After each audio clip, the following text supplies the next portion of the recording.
우리가 처해 있는 이 상황이라는 게 굉장히 애매한 것 같아요. 그래서 아까 진짜 김신호 집사님 기도하신 것처럼 이게 죽고 사는 것은 주님께 달려 있는데 믿음으로 가야지, 그 말씀에도 100% 동의하면서, 또 한편으로는 그렇게 이제 믿음으로 행했는데 어떤 경우에 나로 인해서 누군가가 또 내가 어디 갔다가 저도 사실은 마음이 이쪽이거든요. 윤순호 집사님 쪽인데 그저껜가 우리 가까이 지내는 형님 목사님이 갑자기 구청에서 통보를 받았다는 거예요. 자가 격리를 하라고. 그래서 그냥 집 근처에 어떤 권사님 신방을 갔다 왔는데 잘 알려지지 않은 거죠. 그 병원에서 그런 환자가 왔다 갔다 했다는 거를. 그래서 이분이 자가격리가 돼가지고 약속 장소에도 못 나오고 이번 주 설교도 못 한대요. 그래서 구청에서 설교를 이번 주에 설교하면 안 됩니다, 그렇게 명령이 내려가지고 설교도 못해. 그러니까 이게 참 애매한 거예요. 그래서 이게 참 무섭구나. 전에 제가 빌 게이츠의 강연을 한번 들은 적이 있는데, 앞으로는 전염병과의 싸움이라는 게 굉장히 큰 주제라고 그랬는데, 이게 일단은 못 모이게 하는구나. 못 모이게 하는 거예요. 그래서 여기 모든 분들에 대해서도 우리가 이렇게 믿음의 잣대로 얘기할 수 없어요, 사실은. 왜냐하면 이게 애매한 거죠. 굉장히 애매한 거예요. 그러니까 참 쉽지 않은 문제인 것 같아요.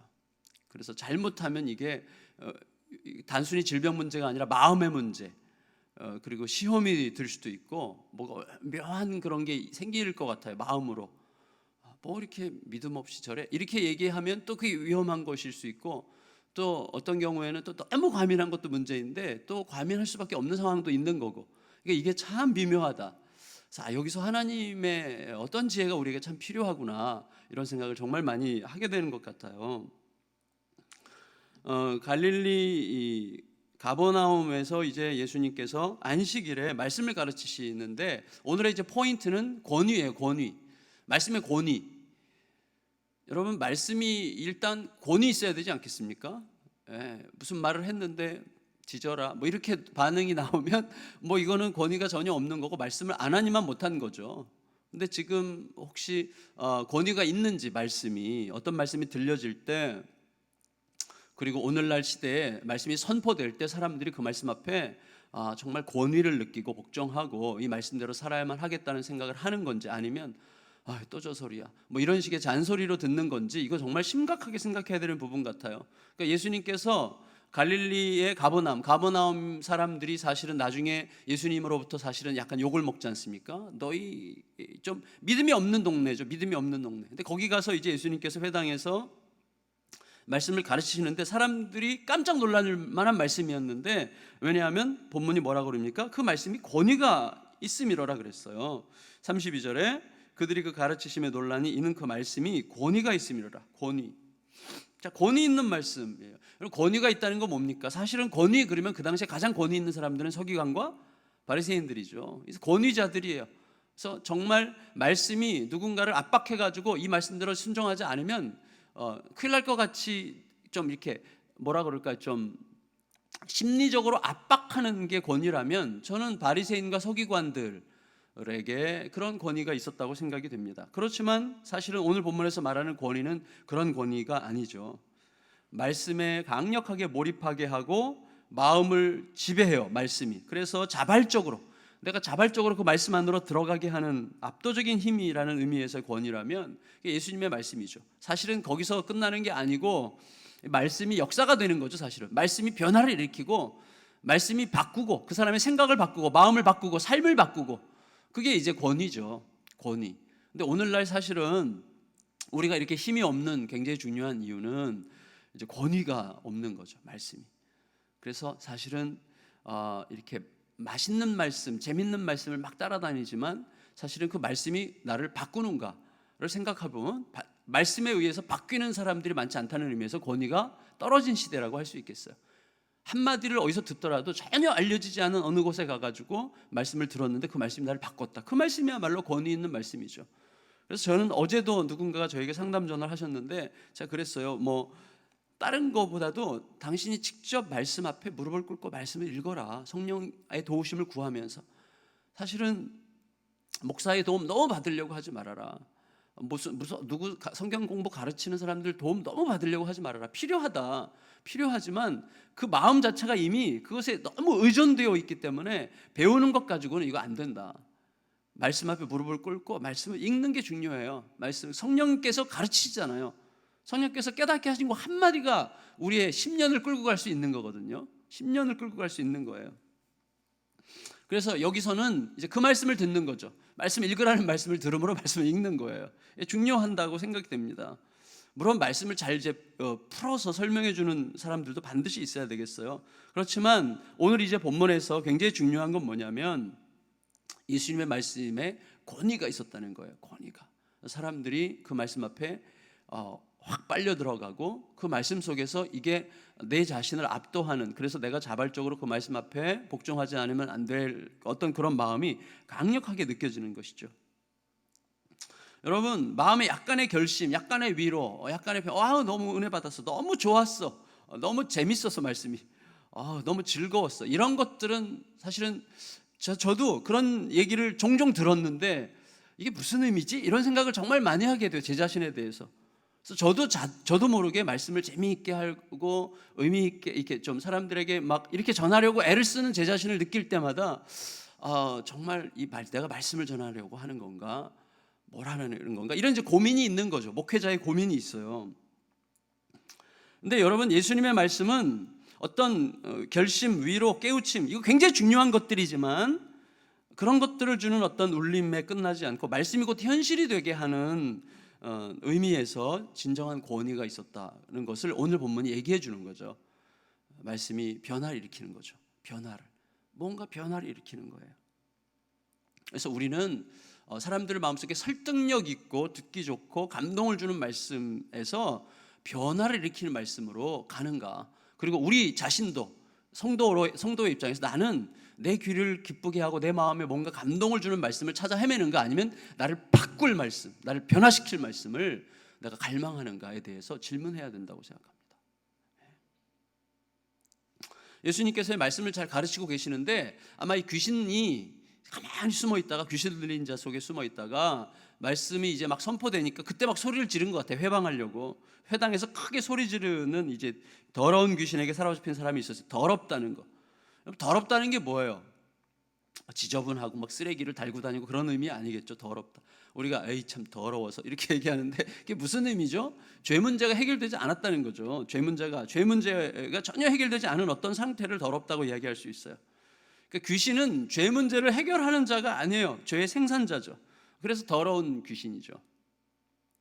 그래서 여러분, 진리의 거짓을 섞는 자이기 때문에 더러운 귀신이에요. 진리의 선포를 회방하기 위해서 거짓말을 늘어놓기 때문에 더러운 귀신이죠. 그런 의미에서 귀신은 존재 목적 자체가 더러운 거예요. 여러분, 우리가 더럽다는 건 뭐예요? 내 의도가 불순할 때 더러운 겁니다. 의도가 정말로 말씀을 따라서 살아가기보다 말씀을 이용해서 무언가를 얻으려고 할 때 이제 더러운 거죠. 어떻게 보면 귀신이 그런 일을 너무 잘하죠. 묘하게 물타기 하는 거, 섞는 거, 이게 너무 잘하는 거죠. 더러운 귀신에 사로잡힌 자는 제어하기가 굉장히 어려웠을 텐데, 근데 귀신이 예수님의 권위 앞에 꼬리를 내리면서 두려움 속에 이렇게 말하죠.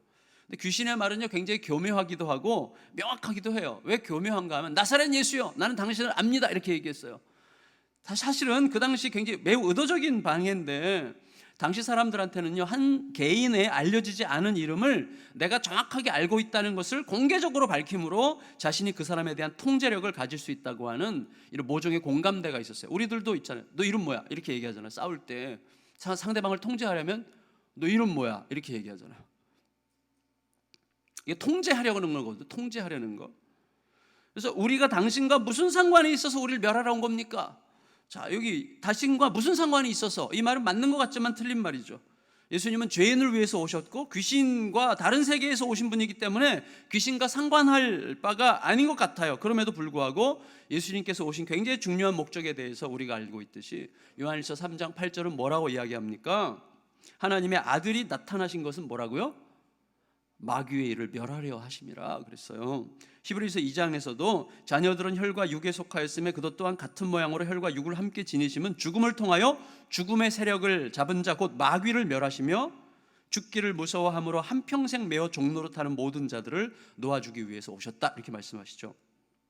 자, 죄인을 구하려면 마귀를 멸해야 되죠. 그러니까 우리가 당신과 무슨 상관이 있어서, 이 말은 맞는 것 같지만 틀린 말이죠. 교묘한 말이죠. 우리를 멸하러 온 겁니까? 이 말은 굉장히 명백한 말이죠. 멸하러 오셨어요. 귀신이 예수님을 두려워하는 이유가 뭐예요?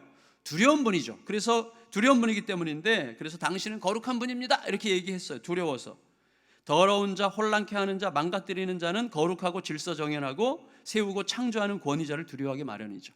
진리의 거짓을 섞는 자는 진리를 쫓는 자를 두려워하게 마련이죠. 그래서 진리에다가 은근히 자기의 악한 의도나 이런 것들을 섞은 자는요, 진리를 추구하는 자를 보면 위축됩니다. 정말 위축돼요. 제가 제 속에서 약간 야심을 갖고, 그 다음에 약간 꼼수를 품고, 그 다음에 뭘 섞어가지고 내 인간적인 욕망과 이기적인 욕심을 이렇게 품으려고 했는데, 정말 온전한 목사님을 딱 만나잖아요. 딱 위축돼요. 진짜로 딱 위축돼요. 불편하죠. 그 목사님이 불편해요. 굉장히 존경스러운데 굉장히 불편하죠. 그렇지만 그리고 굉장히 부끄러워지는 게 있는 거죠. 예, 더러운 자는 깨끗한 자 앞에서, 뒤섞은 자는 진리 앞에서 두려운 거죠. 근데 여러분, 그런 의미에서 본다면 우리가 좀 생각해 볼 필요가 있어요. 왜냐하면 제가 지난 주간에 무슨 말씀 드렸기 때문인데, 동탄 지역에 어디에 모든 그 사역을 귀신 쫓아내는 일에 막 집중하고 거기에 사력을 다하는 교회들이 있다는 얘기를 지난 주간에 들었어요.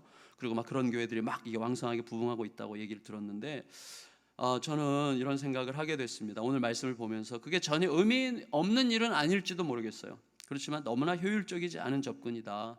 그리고 성도들의 마음속에 계속 귀신만 생각하면서 살게 하는, 모든 게 귀신의 문제로 생각하니까, 옛날에 무슨 기동 있잖아요. 김기동인가 그분 있잖아요. 저기 영등포에. 근데 여러분, 왜 예수님의 이름을 이용해서 우리가 귀신을 쫓아내려고 그렇게 길을 써야 되는가? 그렇게 되면 결국 어떻게 됩니까?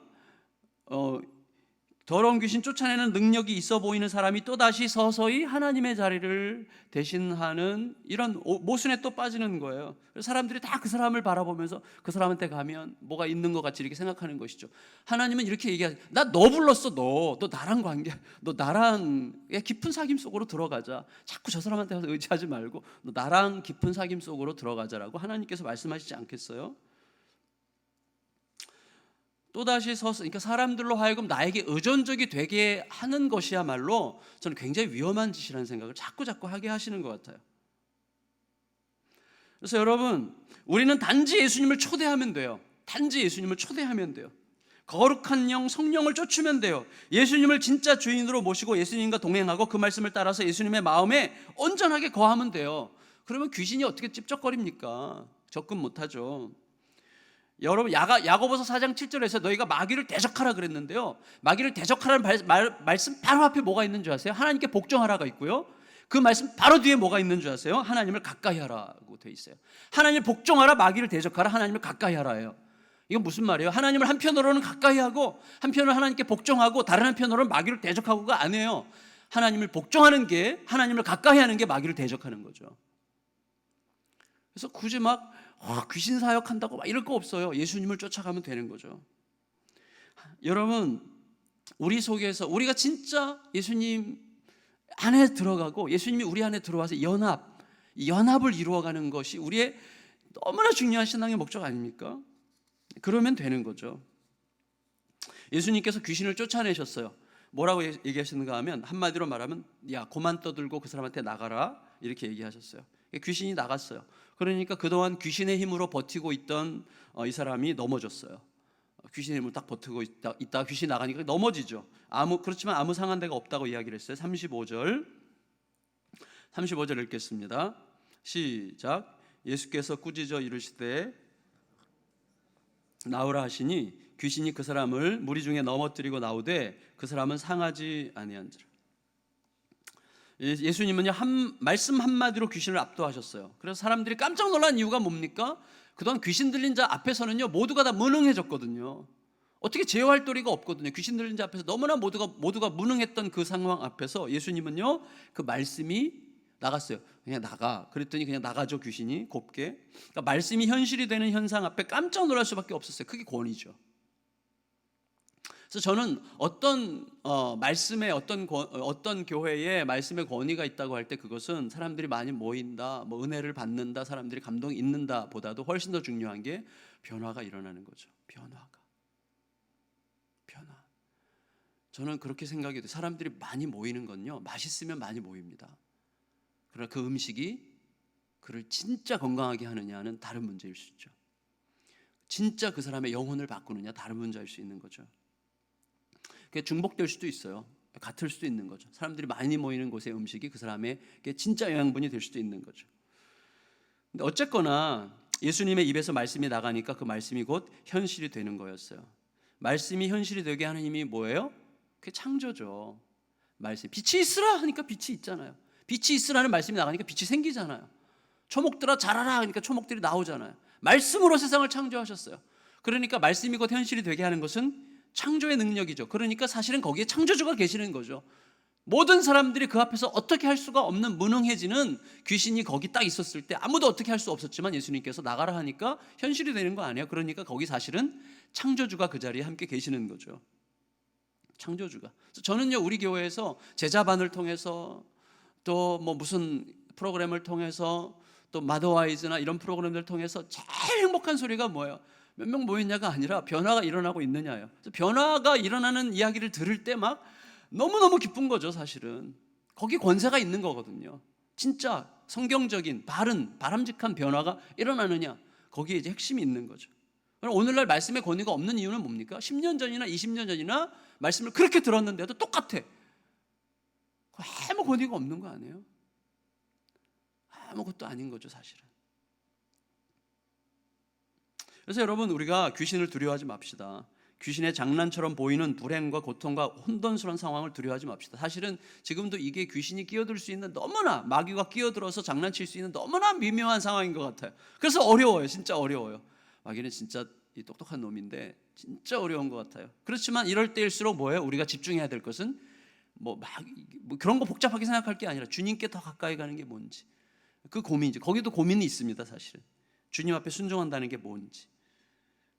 뭐 누가 그랬다 그러더라고. 뭐 이렇게 이번 주에 교회를 꼭 가야 됩니까? 뭐 이렇게 질문했다 그러던데, 그건 이제 본인이 하나님 앞에 기도를 해야죠. 지난주에 교회 왔더니 뭐 마스크가 부족한 것 같은데, 이게 마스크를 본인이 쓰고 오면 되죠. 근데 어쨌거나 이렇게 뭐든지 하여튼 이게 사실과 마음의 반응 사이에 뭐가 들어가요? 하나님과의 관계가 들어가는 건데, 사실은 우리는 사실을 가지고 내 마음의 반응을 설명하거든요. 사실은 사실에서 내 마음의 반응으로 오는 게 아니라 사실과 내 마음의 반응 사이에 하나님과의 관계가 있어요. 근데 사실은 이 부분을 우리가 함부로 정죄적으로 말할 수가 없는 거예요. 왜냐하면 그거를 우리가 어떻게 합니까? 그분과 하나님과의 관계를 우리가 어떻게 합니까? 내 상식 가지고 어떻게 판단합니까? 그래서 함부로 말할 수 없는 거예요. 사실은 저도 은근히 지금 뭔가를 드러내고 있지만 사실 이것도 틀린 것일 수 있는 거죠. 그러니까 하나님 앞에 무릎 꿇을 수밖에 없어요. 진짜 하나님 앞에. 예수님께서요, 저는 예수님이 진짜 다스리시는 특징이 있다고 생각해요. 특징이 있다. 예수님이 우리를 다스리시면 특징이 있어요. 고난과 어려움 중에도요, 질서와 평안을 잃지 않을 수 있어요. 그거는 그 사람이 예수님께 집중하고 있다는 굉장히 중요한 특징입니다. 고난과 어려움 중에도 질서와 평강을 잃지 않아요. 주님으로 인한. 그 다음에 예수님이 다스리시면 행운과 축복 중에도 교만과 안일함의 나락에 떨어지지 않죠. 그게 저는 굉장히 아주 단순하고 어떻게 보면 유치하기도 하지만 굉장히 명백한 증거라고 생각이 돼요.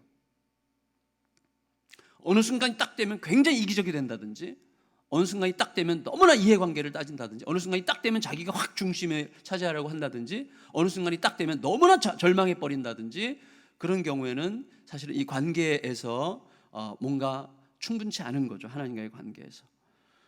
예수님께서 하루는요, 시몬 베드로네 집에 신방하셨어요.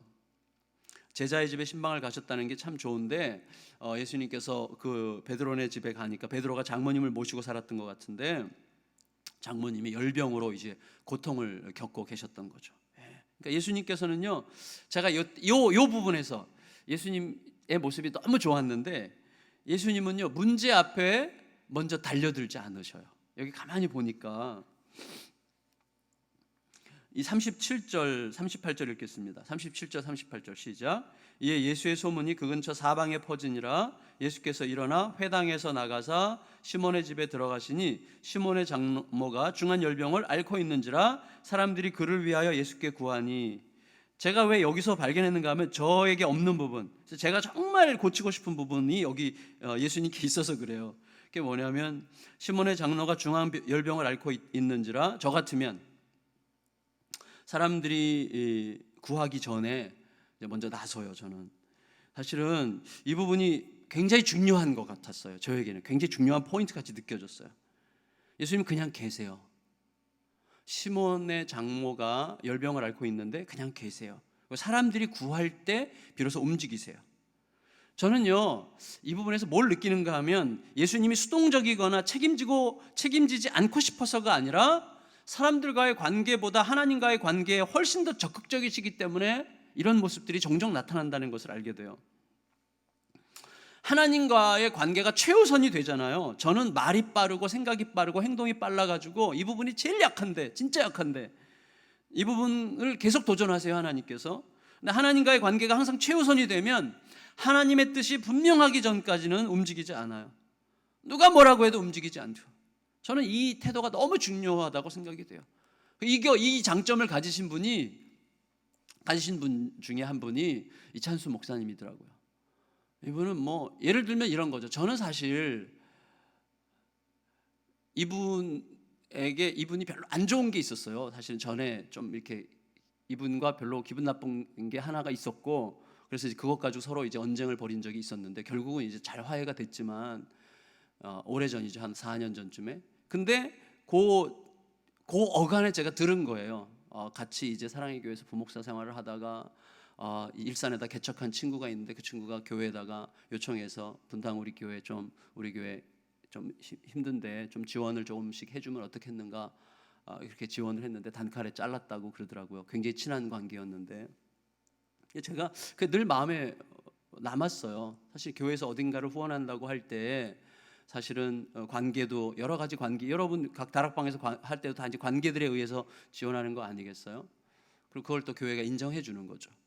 근데 왜 그렇게 했을까? 좀 야속하다 이런 생각이 은근히 있어가지고 너무 냉정한 사람, 차가운 사람 이렇게 생각했는데 그동안은 이제 몇 번 볼 기회가 있었어도 말을 못 하고 있다가 이번에 이제 저는 또 돌직구가 있어가지고 직접 물어봐. 솔직히 나 목사님한테 마음이 좀 그렇더라. 왜 이렇게 야속하게 느껴지는 마음들이 어떻게 이렇게 냉정할 수 있는가? 이렇게 물어봤더니 죄송합니다. 한마디로 그랬어요. 미안하다고. 그렇지만 주님께서 자기 마음속에 아니라고 하셔서 할 수 없었다는 거예요. 자기는 옥하는 목사님이 시켜도 못한다는 거예요. 그게 있어요. 이분의 큰 힘이더라고요. 이게 큰 힘. 저는 그 부분이 되게 약하거든요.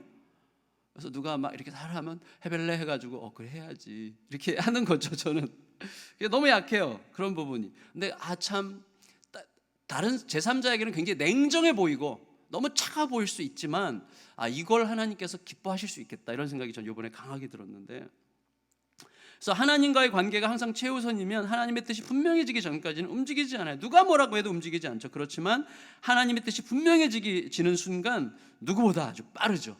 하나님의 뜻이 분명해지면 누구보다 빨라요. 누구보다 빨라요. 가나의 혼인잔치 보세요. 예수님께서 지금 내 때가 아닙니다. 딱 잘라 거절하시잖아요. 어머니가 말해도. 그렇지만 그 바로 다음에 하나님 앞에서 마음속에 뭔가 깨달음이 딱 오시는 순간 바로 그냥 포도주 만들어 주시잖아요. 예수님은요, 베드로 장모를 사로잡고 있는 열병을 꾸짖으세요. 저녁부터 수많은 사람들이 온갖 병자들을 데리고 예수님께 이제 나왔는데 너무나 인상적이었어요. 특히 요새 메르스 전국 때문에 더 인상적인데, 요새는 뭐 가까이서 말하는 것도 이상, 그 사람 앞에서 막 기침하면 막 이렇게 되잖아요. 기침한 사람이 미안해가지고 막 이렇게 저도 모르게 이게 습관이 돼가지고 미국 사람들은 막 이렇게 기침하는데 저는 막 이게 습관이 돼가지고 이렇게 하면 막 이상하게 쳐다보아요. 외국에서는 진짜로. 예수님은 어떻게 하셨어요? 일일이 손을 얹어서 고쳐주셨다고 그랬어요. 40절 41절 40절 읽겠습니다. 40절 시작.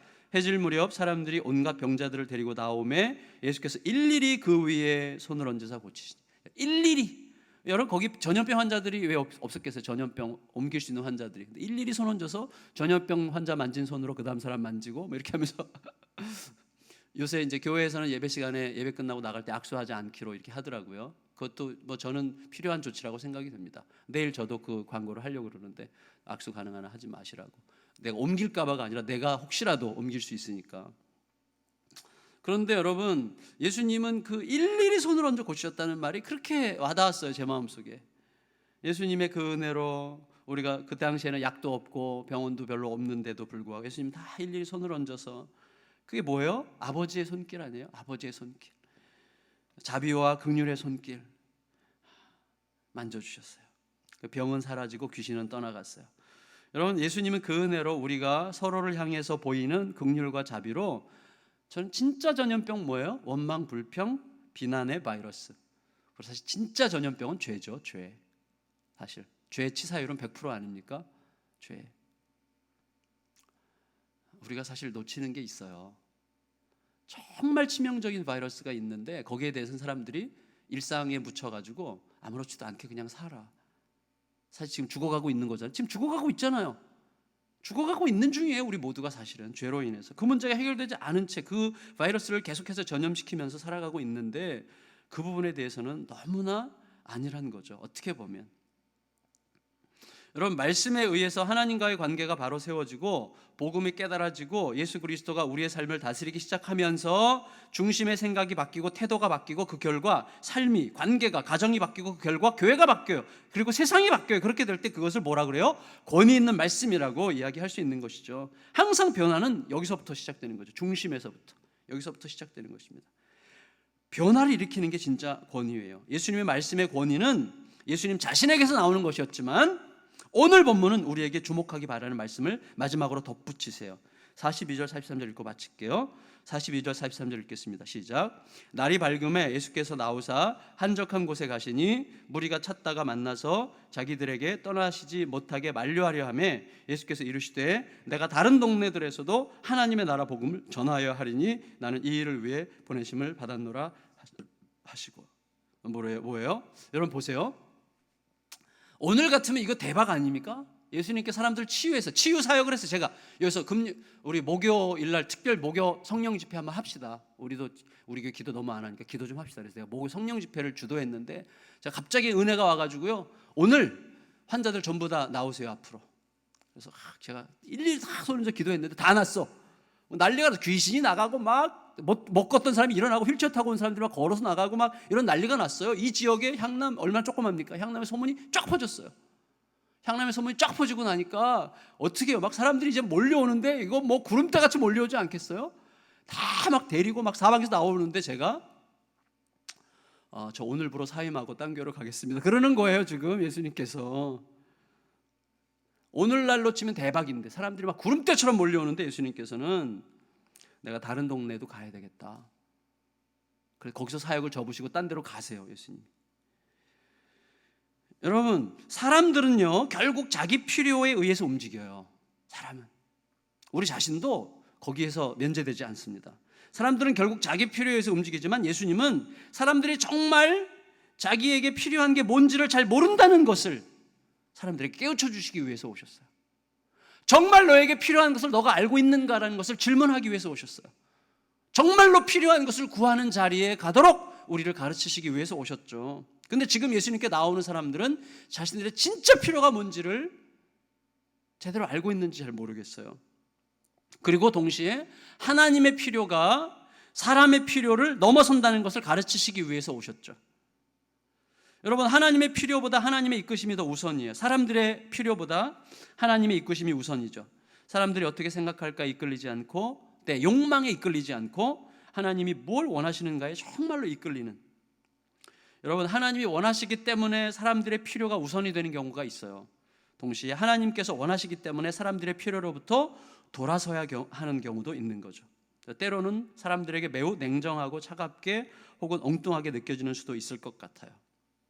요새 뭐 어떤 기업에서 문구를 정말 잘 만들었어요. 이상하자라는 문구를 만들었는데 모든 앞서가는 생각들은 이상합니다. 그래서 이상합시다, 이런 의미로 이제 사람들의 주목을 끌고 있는데, 정말 하나님의 뜻만 쫓으면 다소 이상할 수도 있어요. 근데 그게 결국 모두를 살리는 길이 되는 거죠. 물론 더 많은 경우에는 매우 상식적이죠. 하나님의 뜻을 따르는 게 매우 상식적이에요. 그렇지만 어떤 경우에는 매우 이상할 수도 있는 거예요. 바로 거기에서 진정한 말씀의 권위가 나오는 거죠. 그래서 말씀을 쫓아서 말씀에 의해서 변화되어 가는 것이 진짜 권위다는 것을 깨닫고, 우리 자신이 말씀을 읽을 때도요, 하나 예수 그리스도의 권위로 이 말씀이 제 심령을 지배하여 주십시오, 이런 자세로 켈빈처럼 무릎을 꿇고 읽든지 하여튼 어떤 자세로 읽든지 간에 마음의 자세가, 그런 마음의 자세가 정말 필요하고, 말씀이 우리 속에서 진짜 실제가 되어서 내 마음을 바꿔나가기 시작하는, 지금까지 살아왔던 내 방식을 변호해주고 인정해주고 보장해주는 그런 말씀이 아니라 날마다 나를 새롭게 바꾸어가는, 날마다 지금까지 내가 얼마나 잘 살아왔는지 말씀이 나를 보장해줘. 그거는요 정말 행복한 것이지만 사실은 그렇게 발전적인 것은 아닙니다. 날마다 말씀이 나를 새롭게 하고 날마다 말씀 앞에 내가 변화되어가는 그런 은혜가 임함으로 말미암아 진짜 권위를 받은 자, 그리고 그 말씀이 누군가에게 변화로 나타나는, 권위가 나타나는 그런 하나님의 은혜에 사로잡힌 자의 삶을 살아가는 우리들이 다 되고 우리 교회가 될 수 있기를 예수님의 이름으로 축원합니다.